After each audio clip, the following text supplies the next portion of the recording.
ओम अज्ञानतिमिरान्धस्य ज्ञानञ्जनशलाकया चक्षुरुन्मिलितमेन तस्मै श्रीगुरुवे नमः। श्रीचैतन्यमनोभीष्टं स्थापितं येन भूतले स्वयं रूपकदा मह्यं ददाति स्वपदान्तिकं।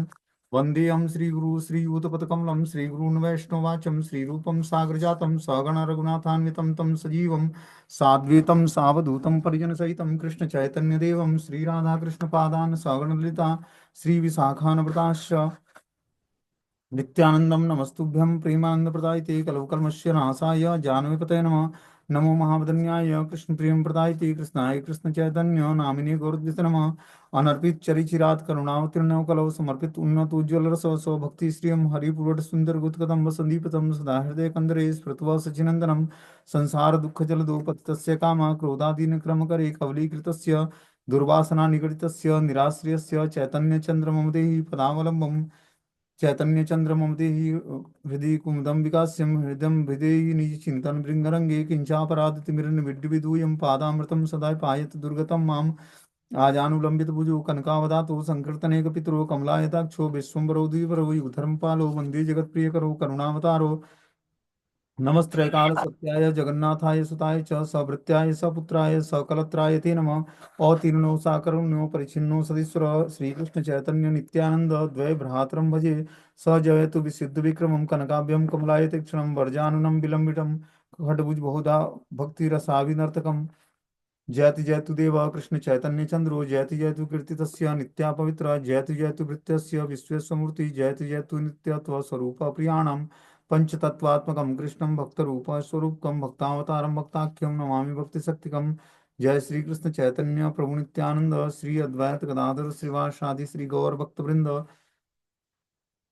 हरे कृष्णा कृष्ण कृष्ण हरे हरे हरे राम राम राम हरे हरे। तो इसमें आज हम लोग को आदि खंड का श्रीमद् चैतन्य भागवत आदि खंड एकादश अध्याय और श्लोक संख्या 31 नंबर पढ़ना है। प्यार संख्या 31 नंबर।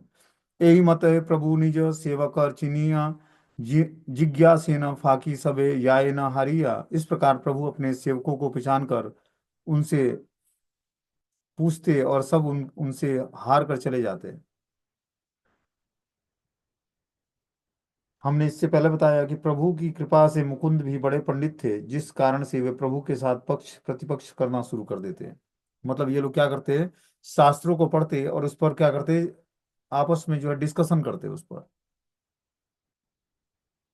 भगवान क्या करते, चैतन्य महाप्रभु अपने सेवकों को पहचान कर उनसे पूछते और सब उनसे हार कर चले जाते। जो भी शास्त्र पढ़ता महाप्रभु उससे क्या करते, बातचीत करते और महाप्रभु उसको हरा देते अपने तर्क से। तर्क को क्या करते, पहले सही स्थापित करते फिर खंडित करते फिर उसको स्थापित कर देते। इस प्रकार अपने पांडित्य का प्रदर्शन करते हैं अपने भक्तों के साथ। श्रीवास आदि देखी ले वो फाकी जिज्ञासेन मिथ्या वाक्य व्यय भय सबे पलायन। श्रीवास आदि भक्तों को भी देखने से प्रभु पूछने लगते, परंतु वे मिथ्या वाक्यों में समय नष्ट करने के भय से उस स्थान का त्याग कर दूर चले जाते। श्रीवास आदि भक्त वृंद निमाई की जिज्ञासा रूप मिथ्या वाक्यों के व्यय की आशंका से उनको इस प्रकार अवसर न देने के निमित्त उनसे सामने न आकर भाग जाते कि भगवान के सामने आएंगे। तो निमाई पंडित बाल्यावस्था में इस तरह से अपने भक्तों के साथ क्या करते हैं, मिथ्या वाक्यों के व्यय की आशंका से कोई भी उनके पास आता नहीं। कि महाप्रभु क्या करते, पहले शब्दों को स्थापित करते फिर खंडन करते फिर से स्थापित कर देते अपने तर्क से। तो कोई तर्क वितर्क नहीं करना चाहता भगवान से, मतलब गौरांग महापुरुष है।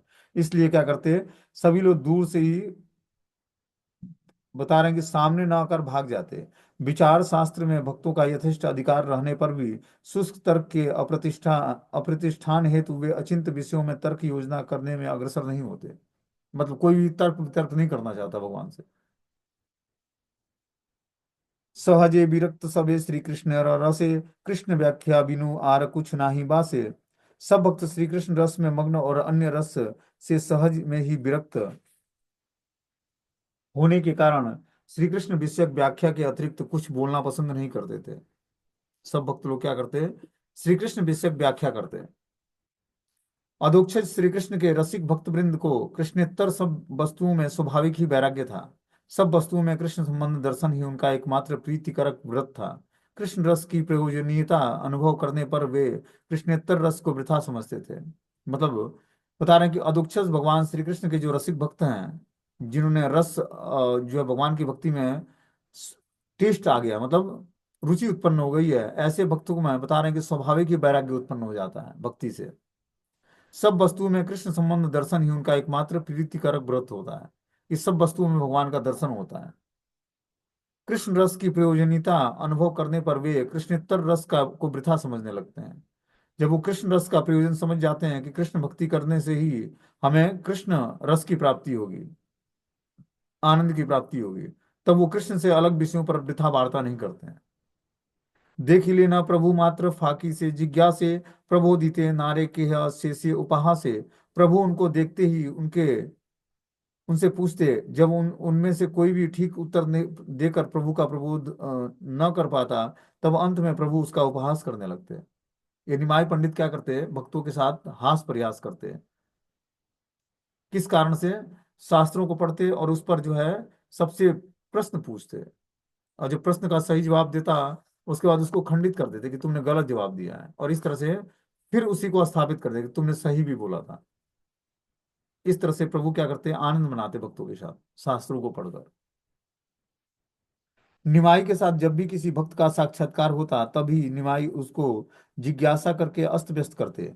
भक्त वृंद उनकी सब जिज्ञासा के उत्तर में निमाई को निरस्त नहीं कर पाते थे, इसलिए उनकी समस्त युक्तियां अंत में निमाई के उपहास में बदल जाती थी। भगवान क्या करते, सिद्धांत को प्रस्तुत करते, और जो अगला व्यक्ति है उसके सिद्धांत को खंडित कर देते, भले सही हो उसको, और फिर हंसने लगते। तो भक्तों को अच्छा नहीं लगता, लेकिन निमाई पंडित को आनंद आता उसी में। यदि केह देखे प्रभु आई से न दूरे, सबे पला ए न फाकी जिज्ञासे र डरे। यदि कोई प्रभु को दूर से आता देख लेता, तो वह जिज्ञासा से के भय से भाग जाता। ये आते ही निमाई पंडित कुछ जिज्ञासा करेंगे, कुछ पूछेंगे हमसे। भगवत भक्त तुच्छ पार्थिव युक्त तर्क की में समय नष्ट नहीं करते। इस आशंका से निमाई के सामने कोई भक्त आता नहीं था, उनके साथ साक्षात्कार न करके दूरी दूसरी ओर चले जाते। सारे भक्त लोग निमाई के पंडित के पास नहीं आते, वो दूर से ही देखते ही अलग रास्ता अपना बदल लेते हैं। कृष्ण कथा सुनीते ही सबे भालवासे, फाकी या बिनु प्रभु कृष्ण कथा ना जिज्ञासे। उन सबको कृष्ण कथा सुनने में अच्छा लगता था, परंतु प्रभु के अतिरिक्त और कुछ नहीं पूछते थे। प्रभु से अतिरिक्त कुछ नहीं पूछते, बस वो कृष्ण संबंधी विषय के बारे में सुनते भगवान से। बोलते हैं सब भक्त कृष्ण कथा सुनने को ही रुचि लेते, किंतु प्रभु भक्तों के गुप्त या अप्रकाशित रहने की इच्छा से ही कृष्ण कथा छोड़कर कृष्णेत्तर विषय द्वारा उनको मोहित करके अपनी प्रत्यक्ष अवतार लीला का संरक्षण करते थे। कि भक्त लोग जो है कृष्ण कथा सुनने के लिए भगवान के पास आते हैं, लेकिन भगवान क्या करते हैं, गौरांग महाप्रभु वो कृष्ण से अलग विषयों पर वार्ता करके उनको मोहित कर देते हैं, और अपने प्रत्यक्षण्य अवतार लीला का संरक्षण करते हैं। जो भगवान ने कृष्ण अवतार में लीलाएं संपन्न की, उस लीलाओं को का संरक्षण प्रदान करने के लिए इस तरह से करते हैं वो, कि कृष्ण से अलग विषयों पर वार्ता करने लगते हैं। राजपथ दिया प्रभु आई सेना एक दिन, पढ़ू यार संगे महा अद्वय एर चीना। एक दिन प्रभु विद्यार्थियों के साथ राजपथ पर बड़ी औद्यत्या प्रकाशित करते हुए आ रहे थे। एक दिन क्या हुआ, विद्यार्थियों के साथ, अपने जो पाठशाला के विद्यार्थी थे, तो राजपथ पर वो उनको उनसे बातचीत करते हुए आ रहे थे। विद्यार्थियों के साथ वाक युद्ध में निमाई अपनी प्रगल्भता और औद्यता के चिन्ह प्रकाशित करते थे। वाक युद्ध मतलब वाणी से जो आपस में जो क्या किया जाता है, बातचीत किया जाता है, वो करते हुए प्रभु क्या करते हैं, निमाई पंडित वाग युद्ध में निमाई प्रगल्भ और औद्यता के चिन्ह प्रकाशित करते हैं। मुकुंद यायन गंगा स्नान करिवारे, प्रभु देखी आइए पला इव कथो दूरे। उधर मुकुंद गंगा स्नान करने के लिए जा रहे थे, प्रभु को देखते ही छिप कर कुछ दूर भाग गए, कि आज फिर से निमाई पंडित पकड़ लेगा और क्या करेगा, तर्क वितर्क करेगा मुझसे शास्त्रों पर। देखिया प्रभु जिज्ञासेन गोविंदर आस्थाने, ए बेटा हमारे देखी पला इलकों ने। प्रभु ने अपने भृत्य गोविंद से पूछा, यह मुझको देखकर क्यों भाग गया है? गोविंद बोले न आमी ना जानी पंडित, आर कौन कार्य वा चलील कौन भित्त। गोविंद ने कहा कि पंडित जी, मैं नहीं जानता कि ऐसा जान पड़ता है कि किसी और काम के लिए दूसरी ओर चला गया, कि मुझे कोई और काम याद आ गया, इसलिए मैं दूसरी तरफ चला गया, आपको देखकर मैं नहीं भागा हूं। गोविंद यह तथाकथित गोविंद कर्मकार कार नहीं था, प्रभु के उस समय के संगी द्वारपाल भृत्य था। गोविंद जो था भगवान का संगी था, और उनका क्या करता था, मतलब पर्सनल सर्वेंट था वो, भृत्य था, सेवक था वो। प्रभु बोले, जानी लाग ए लागी पलाय, बहिर्मुख संभाषा करीते ना युआय, ए बेटा पढ़े तब यत वैष्णवेरा शास्त्र, पांजी वृत्ति टीका आमी बखानीय मात्र, आमार संभाषे नाही कृष्ण र कथन, अतएव आमार देखी करे पलायन। प्रभु ने कहा, मैं समझ गया कि वह किस लिए भाग गया है। वह मुझ बहिर्मुख व्यक्ति के साथ संभाषण नहीं करना चाहता। यह वैष्णव शास्त्र पढ़ता है, और मैं तो केवल पांजी वृत्ति टीका आदि की ही व्याख्या करता हूँ। मेरे वाक्यों में कृष्ण संबंधी कोई कथा नहीं है, इसलिए मुझे देखकर वह भाग गया है। भगवान ने बोला कि गोविंद इसलिए भाग गया क्योंकि मैं तो जो पंजीकृत टीकाएं हैं वो पढ़ता हूँ, और उससे बातचीत करता हूँ, और वो जो है वैष्णव शास्त्र पढ़ता है और भगवान का ग्लोरिफिकेशन करता है। मेरे वाक्यों में कृष्ण संबंधी कोई कथा नहीं है, इसलिए वह मुझे देखकर भाग गया है। बोलते हैं कि जो बहिर्मुख आलाप है, बातचीत है, वो कृष्णेत्तर विषय की वार्ताओं को कहा जाता है। जो भगवान से अलग वार्ता होती है उसको क्या बोलते हैं, बहिर्मुख आलाप। बद्ध जीव अपनी अपनी मानसिक चेष्टा द्वारा बाह्य वस्तुओं को अपने भोग के लिए नियुक्त करते हैं। तब उस समय बद्ध जीव वही प्रज्ञा चालित होकर कृष्ण कथा को भूलकर भगवान की बहिरंगा शक्ति संबंधी वाक्यों में समय को बिताते हैं।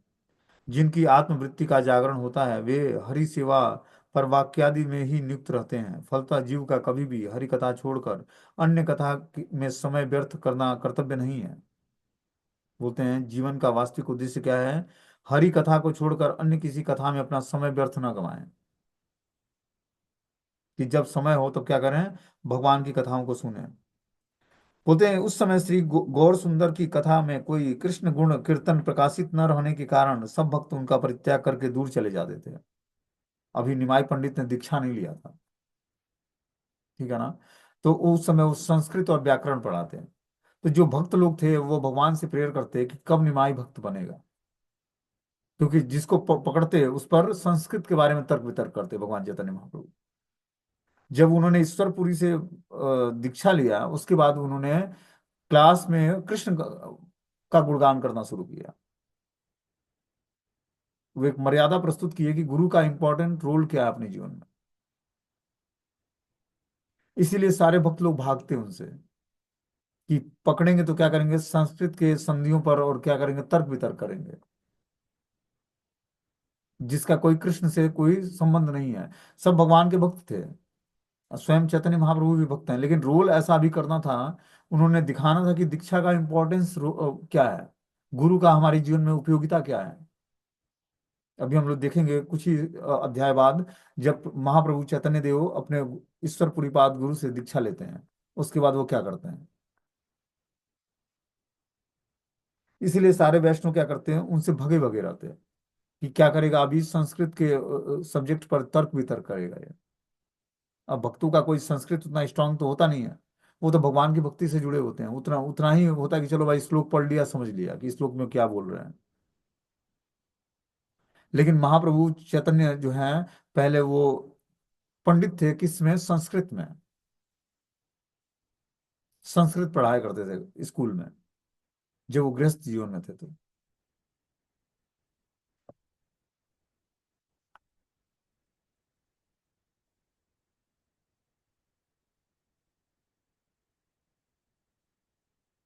बोलते हैं संतोष पाड़े न गाली प्रभु मुकुंदेर, व्यपदेश प्रकाश करे न अपनारे। संतोष से मुकुंद को गाली देने के बहाने प्रभु अपने स्वरूप को प्रकाशित करने लगे। हृदय में संतुष्ट होकर बाहर से मुकुंद की वृत्सना करने की छलना से तथा स्वरूप प्रकाश किया, अर्थात हरि कथा के अनुमोदनकारी हुए। राम भक्त जैसा राधा कृष्ण का नाम उल्लेख के बदले में सीताराम नाम का ही उल्लेख करते थे, किंतु उनका उस प्रकार बाहरी मतभेद प्रकाश राधा कृष्ण नाम श्रवण करने का ही एक प्रकार चेष्टा है। कृष्ण भक्त भी उसी प्रकार वैद्य ऐश्वर्य प्रधान सीताराम नामोच्चारण की योग्यता परीक्षा करने के निमित्त राम भक्तों के निकट राधा गोविंद नाम उच्चारण करते हैं। इसी प्रकार कलह के द्वारा हरि सेवा प्रवृत्ति बाहर और अंदर की चेष्टा के विपरीत है। क्या बोलते हैं कि हृदय में संतुष्ट होकर बाहर से मुकुंद की भर्त्सना करने की छलना से अपना स्वरूप प्रकाश किया, अर्थात हरि कथा का अनुमोदन किया। कि भगवान क्या करते कि मुकुंद की भर्त्सना करते, भगवान मुकुंद की भर्त्सना करते और अपना स्वरूप प्रकाशित करते और हरि कथा का अनुमोदन करते। राम भक्त जैसे राधा कृष्ण का नाम उल्लेख के बदले सीताराम का नाम उल्लेख करते हैं, किंतु उनका उस प्रकार बाहरी मतभेद प्रकाश राधा कृष्ण नाम श्रवण करने का ही एक प्रकार चेष्टा है। कि जो राम भक्त होता है वो राधा कृष्ण के नाम पर की जगह पर सीताराम का उच्चारण करता है। ठीक है ना। बोलते हैं कि किंतु उसका उस पर बाहरी मतभेद प्रकाश राधा कृष्ण नाम श्रवण करने का एक प्रकार चेष्टा है। कृष्ण भक्त भी उसी प्रकार का वैद्य ऐश्वर्य प्रधान सीताराम नाम उच्चारण की योग्यता परीक्षा करने के निमित्त राम भक्तों के निकट राधा गोविंद नाम उच्चारण करता है। कि कोई राम भक्त है, उनके बीच में कोई कृष्ण भक्त है, तो राम सीताराम की जगह पर राधा गोविंद नाम उच्चारण करता है। इसी प्रकार के कलह के द्वारा हरि सेवा प्रवृत्ति बाहर और अंदर की चेष्टा के विपरीत है। प्रभु बोले, आरे बेटा कत दीना थाक, पला इला कौथा मोर एड़ा वही पाक। प्रभु ने कहा, अरे बेटा कुछ दिन और ठहर, तू मेरे कौशल को कैसे तू मेरे कौशल से कैसे बच सकते हो देखा जाएगा। भगवान ने बोला कि हे मुकुंद, कुछ दिन और ठहर जा तू, फिर देखता हूं कि मेरे कौशल से कौन बच सकता है। हांसी बोले प्रभु आगे पड़ा कत दीन, तबे से देखी बा मोरा वैष्णवे रचिन। प्रभु ने हंसते हुए कहा कि मैं पहले कुछ दिन विद्या अध्ययन कर लूं, तब तुम मुझ में वैष्णवता के लक्षण देखोगे। अभी भगवान एक अभक्त का रोल कर रहे थे और कुछ ही दिनों बाद भक्त का रोल करेंगे जब वो दीक्षा ले लेंगे अपने गुरु ईश्वरपुरी बात से। तो सारे वैष्णव लोग चिंता करते, खासकर अद्वैत आचार्य भगवान से प्रेयर करते कि कब निमाई भक्त बनेगा। यही मत वैष्णव मुई हई मो संसारे, अज भव आसिबे का आमार दुआरे। मैं संसार में इस प्रकार का वैष्णव हूंगा कि ब्रह्मा और शिव भी मेरे द्वार पर आएंगे। क्या बोले मुकुंद से, हे मुकुंद सुन, मैं संसार में इस प्रकार का वैष्णव बनूंगा कि ब्रह्मा और शिव भी मेरे द्वार पर आएंगे दर्शन करने। ब्रह्मा और शिव आदि आधिकारिक देवता वैष्णव के परम बंधु हैं। जहाँ पर भगवत सेवा परायण वैष्णव का अधिष्ठान होता है, वहां पर ब्रह्मा शिव नारद आदि का शुभ आगमन होता रहता है। लौकिक विचार से देवताओं का स्थान अति उच्च स्तर का है, परंतु वैष्णव के प्रीतिवर्धन से देवताओं का वैष्णव के द्वार पर आगमन यह उनके दैन्य का ज्ञापन है। क्या बोलते हैं, जहाँ पर वैष्णव निवास करते हैं वहां पर देवता का स्थान होता है, और देवता बहुत ही उसी स्थान पर वास करते हैं जहाँ भगवान का जहाँ पर वैष्णव निवास करते हैं। वैष्णव के द्वार पर आगमन यह उनके दैन्य का ज्ञापन है। देवता दैन्यता बस वैष्णव के द्वार पर आते हैं, क्या करते हैं, भगवत कथा सुनने और उस पवित्र स्थान का आनंद लेने के लिए।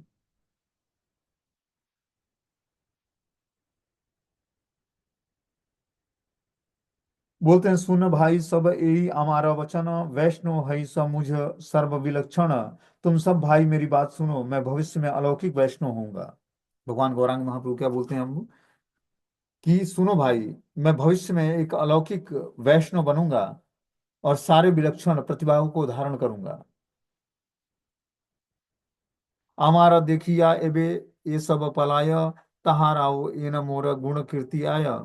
इस समय जो ये सब लोग मुझको देख कर भागते हैं, देखना वह भी मेरी गुण कीर्ति का गुणगान करेंगे। बोले मुकुंद से भगवान कि इस समय जो लोग मुझको देख कर भागते हैं, देखना एक समय ऐसा आएगा जब वो मेरे गुण और कीर्ति को गावेंगे। एते बलिया प्रभु चलीला हासीते, घरे गेला निज शिष्य गणेरा सहित। इतना कहकर प्रभु हंसते हुए शिष्यों के साथ अपने घर चले गए। तो निमाय पंडित पाठशाला में संस्कृत पढ़ाते, अब वो क्या करते, हंसते हुए सारे शिष्यों के साथ घर चले जाते हैं। यही मत रंग करे विश्वम्भर राय, के ताने जानी थे पारे यदि नाहे जनाय। इस प्रकार श्री विश्वम्भर राय अनेक प्रकार की लीला कौतुक करते, किंतु जब तक वे स्वयं को प्रकाशित न करें तब तक कोई भी उनको नहीं जान सकता है। तो इस तरह से महाप्रभु चैतन्य देव ये लीलाएं संपन्न करते, अभी नॉन डिवोटी का रोल करते, एक टीचर का रोल करते हो, एक पंडित का रोल करते जो संस्कृत में विद्वान हो। हे नमते भक्त गण नदी आर वैसे, सकल नदिया मत्त धन पुत्र रसे। इस प्रकार सब भक्त नवद्वीप में अवस्थान कर रहे थे और इधर सब नदियावासी धन और पुत्र के रस में मत्त थे। तो इस तरह से बता रहे हैं कि सब भक्त लोग नवद्वीप में उस समय निवास करते थे, लेकिन नदियावासी धन और पुत्र के रस में मत्त थे। सुनी लेना कीर्तना करे परिहास, केह बोले सब पेट पुसीवार आस। वे लोग कीर्तन सुनते ही परिहास किया करते, कोई कहता यह पेट पालने का धंधा है, कि कीर्तन करने से पेट पलता है, मतलब कुछ धन इकट्ठा होता है और उससे लोग अपना परिवार का पालन पोषण करते हैं। नदियावासी सभी लोग बहिर्प्रज्ञा चालित होकर प्राकृतिक विद्या धन संग्रह और स्त्री पुत्र आदि के स्नेह में अति प्रमत्त रहकर हरि सेवा विमुख थे। जो नदियावासी थे वो सभी प्रज्ञा प्रचालित प्राकृतिक विद्या धन संग्रह, मतलब विद्या को देकर और धन संग्रह करना, स्त्री पुत्र आदि के स्नेह में अति प्रमत्त रहकर हरि सेवा से विमुख थे सारे नदियावासी। उनको भगवत कीर्तन श्रवण करने में तनिक भी अनुराग नहीं था, या कृष्ण कीर्तन की निश्चित प्रयोजनीयता की भी उपलब्धि नहीं हुई थी, इसलिए वे भगवत सेवा में तुच्छाति तुच्छ ज्ञान से परिहारित हासिल करते थे। भगवत सेवा के उद्देश्य से हरि कीर्तन को कर्म कांडरत व्यक्तियों के उदर भरण पोषण की अन्यतम चेष्टा समझते थे। नदियावासी क्या समझते कि जो भगवत सेवा है और हरि कीर्तन है, यह कर्म कांड व्यक्तियों के उदर पोषण के लिए ये चेष्टा की गई है। ये कार्य इसलिए करते हैं कि इससे उदर पोषण होगा, संकीर्तन करने से धन मिलेगा, उससे व्यक्ति अपना भरण पोषण करेगा। ये उनकी सोच थी। कि हा बोले ज्ञान योग एड़िया विचार उद्दतेर प्राय नित्र एक व्यवहार। कोई कहता कि ज्ञान योग संबंधी विचार को छोड़कर उनकी उनका उद्दतों की भांति नाचना गाना, ये सब ये कौन सा आचरण है। कोई ये बोलता कि ज्ञान योग संबंधी विचार छोड़कर, जो ज्ञान योग का विचार है उसको छोड़कर व्यक्ति उदत्त व्यक्ति की तरह नाचता और गाता है, ये कौन सा आचरण है। कीर्तन में क्या करते सभी लोग जो है नृत्य करते, तो उनको ये लगता कि ये कौन सा व्यवहार है कि सभी लोग जो है उन्मत्त होकर नाचते और गाते हैं और कीर्तन करते हैं। बोलते हैं निर्भेद ब्रह्मानुसंधान को ज्ञान कहते हैं, निर्विशेषवादी उसको ही प्रयोजन रूप में सिद्धांत कहते हैं। कृष्ण विमुख बद्ध जीव की इंद्रियों के तर्पण योग्य वस्तु या व्यापार ही विषय नाम से कथित है। इस प्रकार के विषयों में निवृत्ति या चित्त वृत्ति निरोध का नाम ही योग कहलाता है। तो इस तरह की जो चित्त वृत्ति है जो भगवान से विमुख है, कृष्ण विमुख बद्ध जीव की इंद्रियों के तर्पण योग्य वस्तु ही वास्तविक व्यापार विषय नाम से जाना जाता है। किसी व्यक्ति को विषयी बोला जाता है, इसका मतलब वो विषयी का मतलब होता है कि वो कृष्ण विमुख व्यक्ति है, भगवान से विमुख है। देखो भौतिक संसार में भक्ति को मेंटेन करना बहुत मुश्किल है। यहाँ पर हर समय जो है ऐसे व्यक्ति मिलेंगे जो आपको भगवान की भक्ति से अलग ले जाएंगे। इसीलिए हमें ज्ञान में रहना है हमेशा, आध्यात्मिक ज्ञान को सुनना है, सीखना है और जीवन में धारण करना है और भक्तों का संग करना है, तभी हमारे जीवन पर हम पूरे भक्ति को मेंटेन कर पाएंगे। इतना आसान नहीं है कि पूरे जीवन भर हम भक्ति को अच्छे तरीके से ऑपरेट करें। जीवन का उद्देश्य क्लियर होना चाहिए कि भगवत प्राप्ति, क्योंकि जीवन में बहुत सारे उतार चढ़ाव आएंगे। ठीक है ना। इतना आसानी से जीवन गुजरने वाला नहीं है, चाहे आप भक्ति करते हो या नहीं करते हो। भक्ति नहीं करते तो और स्ट्रगल है जीवन में। भक्ति करके तो व्यक्ति को थोड़ा भगवान कंफर्ट देते हैं कि वो आराम से भौतिक चीजों को इकट्ठा करने में ज्यादा श्रम नहीं करना पड़ता उसको, और पूर्ण रूपेण सेटिस्फाई होता है वो। लेकिन जो भक्ति नहीं कर रहा है उसके लिए तो महान चैलेंज है भौतिक जीवन जीना भी, और आध्यात्मिक जीवन तो जानता ही नहीं है वो कि आध्यात्मिक अध्यात्म का भी कोई जीवन होता है या भगवत प्राण कोई जीवन है। बोलते हे ना मत भक्त, यही मत यही मत रंग करे विश्वम्भर राय, केता ने जानिया पारे यदि ना जनाय। इस प्रकार श्री विश्वम्भर राय अनेक प्रकार की लीला कौतुक करते, किंतु जब तक वे स्वयं को प्रकाशित न करें तब तक कोई उनको नहीं जान पाएगा। भगवान को जानने के लिए भगवान जब अपनी ही लीलाओं के माध्यम से अपने को प्रकाशित करते हैं तभी व्यक्ति भगवान को जान पाता है। कृष्ण को सभी ने भगवान के रूप में स्वीकार नहीं किया, कोई उनको मृत्यु के रूप में, कंस उनको मृत्यु के रूप में देखता था। वही अर्जुन अपने भगवान को भगवान के रूप में देखता, मित्र के रूप में देखता। नंद और यशोदा उसी कृष्ण को अपने लाल के रूप में देखते। ब्रज की ग्वाल बालिनी अपने प्रेमी के रूप में देखती। गौवें वात्सल्य प्रेम से उनको, कृष्ण को अपने बछड़े के रूप में देखती। तो जैसी दृष्टि वैसी भगवान का दर्शन। इसीलिए ज्ञानेंद्रियों को पवित्र करना है। जब हमारी ज्ञानेंद्रियां पवित्र होंगी तभी हम भगवान का दर्शन कर पाएंगे, भगवान के विषय में सुन पाएंगे। बोलते हैं, हेना मत्त भक्त गणे नदियाय वैसे सकल नदियाय मत्र धन पुत्र रसे। इस प्रकार सब भक्त नवद्वीप में अवस्थान कर रहे थे और इधर सब नदियावासी धन और पुत्र के रस में मत्र थे। कि यह बोला, ज्ञान योग इड़िया विचार उद्धति प्राय नित्य की कौन व्यवहार। कोई कहता कि ज्ञान योग संबंधी विचार को छोड़कर इनका उदत्त की भांति नाचना गाना ये सब कौन सा आचरण है। तो उनको पता नहीं लगता कि उदंड होकर नृत्य करना ये कौन सा आचरण, उनको लगता है कि ये कौन सा आचरण है, ये कौन सी भक्ति है। कि यह बोले, कतवा पढ़िलु भगवान भागवत नाचिबे कादिबे हे ना देखिबे पथ। कोई कहता कि हमने भागवत को कितनी बार पढ़ा है लेकिन उनमें नाचने और रोने का विषय तो दिया ही नहीं है। अज्ञ रूढ़िवादी वृत्ति के सहयोग से भारवाही पाषाण हृदय तथा कथित शास्त्र पाठकाभिमान व्यक्ति दंभ में कहते हैं कि श्रीमद् भागवतम में भगवत भक्त के कृष्ण नाम श्रवण कीर्तन में क्रंदन और नृत्य करने का कोई उपदेश नहीं देखा जाता है।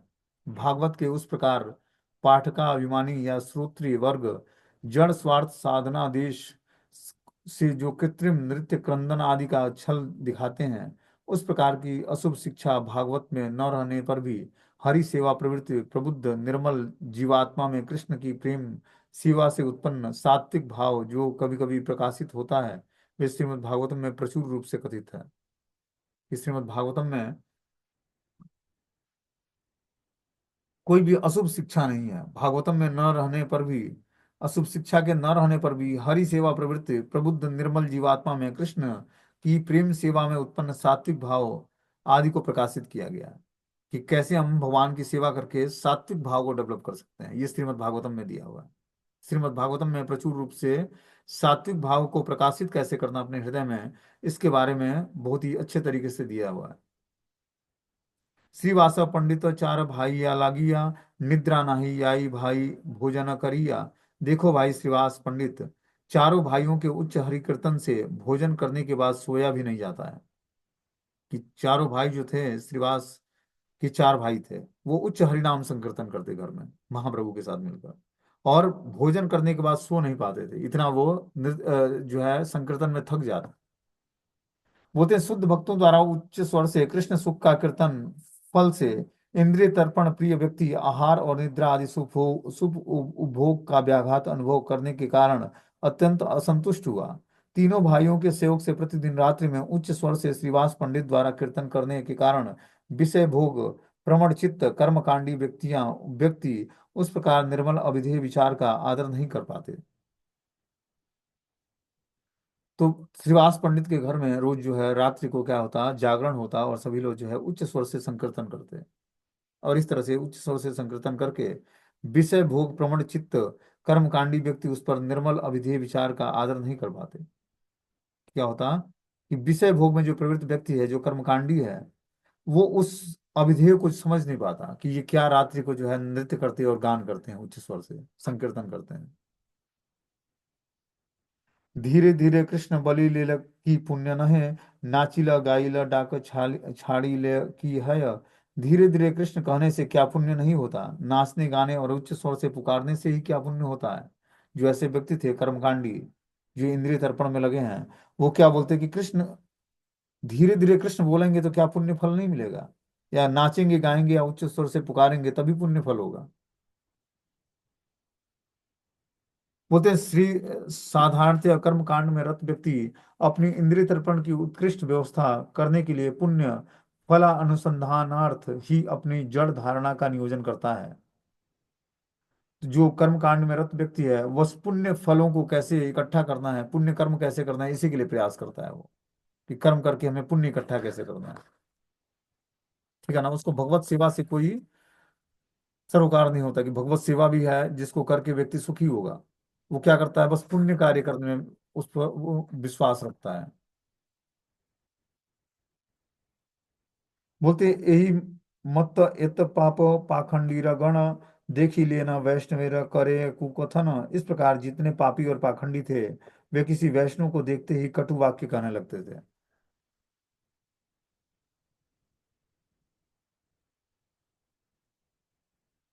बोलते हैं, सुनिया वैष्णव सब महादुख पाय कृष्ण बलि सबई का दिया ऊर्ध्वराय। कत दीने ए सब दुखेर हबे नाश जग तेरा कृष्ण चंद्र करह प्रकाश। उनकी बातों को सुनकर सभी वैष्णव महादुख पाते और सभी कृष्ण कृष्ण कहकर उच्च स्वर से क्रंदन करते लगते और प्रार्थना करते, हे कृष्ण चंद्र, कितने दिन में हमारा यह दुख दूर होगा और कब आप इस संसार में प्रकट होंगे। तो इस तरह से सभी क्रंदन करते।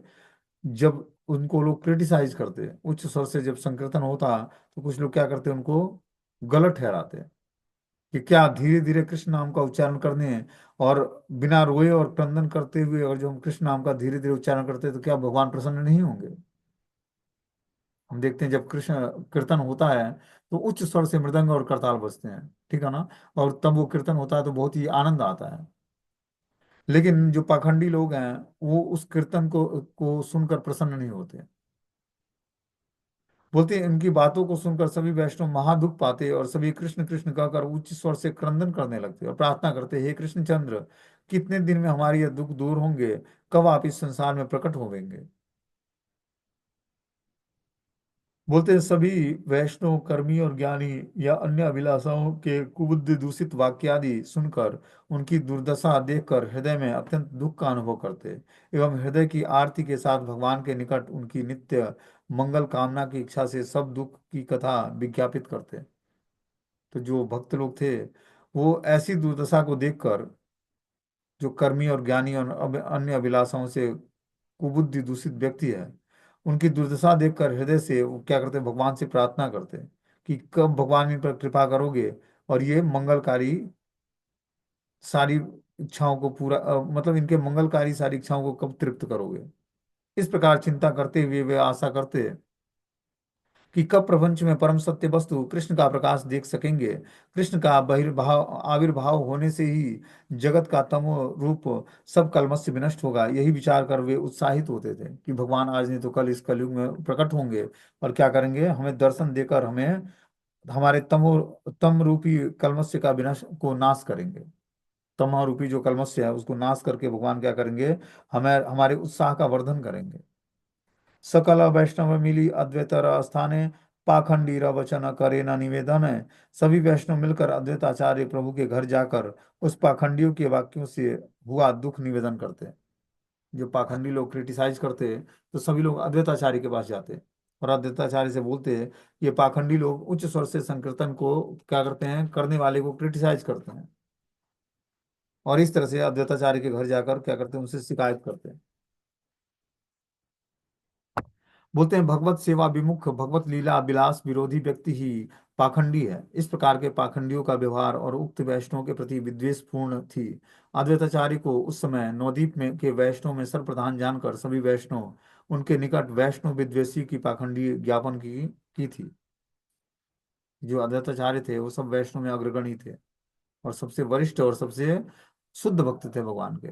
तो सभी वैष्णव क्या करते, इस पाखंडियों के व्यवहार से परेशान होकर, विद्वेषपूर्ण होकर, और क्या करते हैं, अद्वैताचार्य के पास जाते हैं और उनसे इस बात को बताते हैं।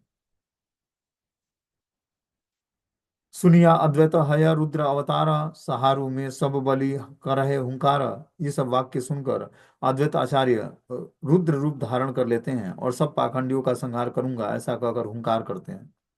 तो ये सब जब पाखंडियों के वाक्यों को भगवान के भक्त लोग आकर अद्वैताचार्य को बताते तो अद्वैताचार्य रुद्र रूप धारण कर लेते और बोलते हैं कि मैं सब पाखंडियों का संहार करूंगा, और हुंकार भरते हैं। बोलते हैं, श्री अद्वैत प्रभु विश्व में वैष्णव राज्य सभा के पात्र राज्य रूप में विद्वेषी पाखंडियों के कटु वाक्य सुनकर अत्यंत क्रोध प्रकाश करते हुए उच्च स्वर से कहा कि मैं सबका ही संहार करूंगा। वैष्णव आचार्य रूप में उनके इस क्रोध को जो सब स्वल्प बुद्धि अनभिज्ञ वैष्णव विद्वेषी अपने इंद्रिय तर्पण व्याघात जनित क्रोध के साथ सम या तुल्य ज्ञान करते और उनका नरकवास निश्चित और अवश्य संभावित था। तो बता रहे कि जो अद्वैताचार्य थे वो विश्व वैष्णव राज्य सभा के पात्र राज्य रूप में विद्वेषी पाखंडियों के कटु वाक्य सुनकर अत्यंत क्रोध प्रकाश करते और उच्च स्वर से क्रंदन करते हैं कि मैं सबका ही संहार करूंगा। बोलते हैं जो सब स्वल्प बुद्धि अनभिज्ञ वैष्णव विद्वेषी गण थे अपने इंद्रिय तर्पण व्याघात जनित क्रोध के साथ सम या तुल्य ज्ञान करते थे, उनका नरकवास निश्चित रूप से अवश्य संभावी है। कि जो वैष्णव जो सिद्धांत है उसके विद्वेषी गण हैं, जो इंद्रिय तर्पण में ही अपने मन और बुद्धि को लगाते हैं और क्रोध के साथ सम और तुल्य ज्ञान करते हैं, उनका नरक में वास करना अवश्य संभावी है कि वो धीरे धीरे जो है नरकगामी बनेंगे। बोलते आई आसीतेक्ष एहि मोर प्रभु चक्रधर, देखी या की है यही नदिया भीतर। फिर कहते कि देखो शीघ्र ही मेरे चक्रधारी प्रभु यहाँ आ रहे हैं, तुम सब देखना कि इस नदिया में क्या होता है। श्री अद्वैताचार्य उच्च स्वर से प्रतिकार पार्थिव वैष्णव को कहने लगे कि उनके सेवक सुदर्शन चक्रधारी विष्णु नवदीप के शुभागमन कर रहे हैं, उनके द्वारा ही मूर्ख व्यक्तियों की अनभिज्ञता दूर होगी। तो अद्वैताचार्य उच्च स्वर से कहते हैं कि जल्द ही चक्रधारी भगवान विष्णु नवदीप में उनका प्राकट्य हो रहा है, और मूर्ख व्यक्ति क्या करते, जो अनभिज्ञ लोग हैं, मूर्ख व्यक्तियों की अनभिज्ञता दूर करते इस तरह से। ठीक है ना, अब आगे जो है इसमें कल पढ़ाया जाएगा, मीटिंग क्लोज हो जाएगी। इस सब्जेक्ट पे कोई क्वेश्चन है तो आप लोग पूछ सकते हो, अभी 2 मिनट है।